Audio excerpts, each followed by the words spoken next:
on aide les entreprises à se développer à l'international. On va rester à Nantes-Saint-Nazaire, mais on va accompagner justement toutes les entreprises qui souhaitent partir loin.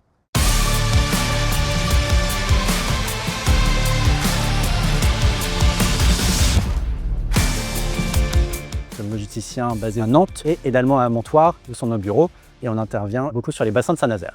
On est un port d'estuaire, avec des infrastructures bien établies tout le long de l'estuaire. Depuis l'annonce du bateau jusqu'à la sortie du bateau dans le port, en fait, on s'occupe de tout. On va s'occuper de la préparation de l'escale, on va s'occuper de la marchandise, bien sûr, de la manutention, de la gestion documentaire au niveau de la douane, et puis également du stockage, s'il y a besoin sur la marchandise. On a vraiment un tissu industriel qui a besoin de pouvoir exporter ou importer soit des matières premières, soit leurs produits en eux-mêmes.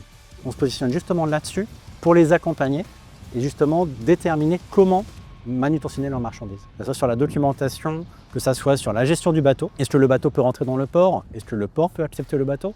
Quelle grue utiliser? C'est vraiment du sur-mesure à chaque fois.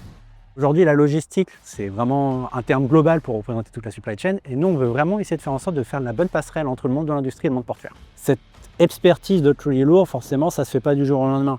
C'est parce que les clients nous ont fait confiance sur les premières fois. Donc aujourd'hui, on sait répondre majoritairement aux demandes que les industriels ne nous font pas. Et nous, on essaye aussi d'ajouter cet aspect très local.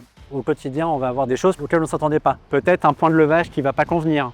Peut-être un outillage qui va tomber en panne. Aussi, on a un système de fonctionnement où on ne sait qu'on va manutentionner le bateau que la veille pour le lendemain. Aujourd'hui, c'est l'association en fait, du port, des lamaneurs, des pilotes, des grutiers et tout ça. Et nous, Sogebrase, on essaie vraiment de coordonner tout cet écosystème lorsqu'il y a une escale d'un bateau, par exemple, vraiment faire en sorte que ça se passe au mieux. Aujourd'hui, le port et Sogebrase, c'est une synergie. On est à la fois client et fournisseur l'un de l'autre. On est tous ensemble sur le port. Nous, aujourd'hui, on est premier GPM Atlantique, mais il y a des enjeux territoriaux, environnementaux à l'avenir qu'il n'y a pas forcément ailleurs.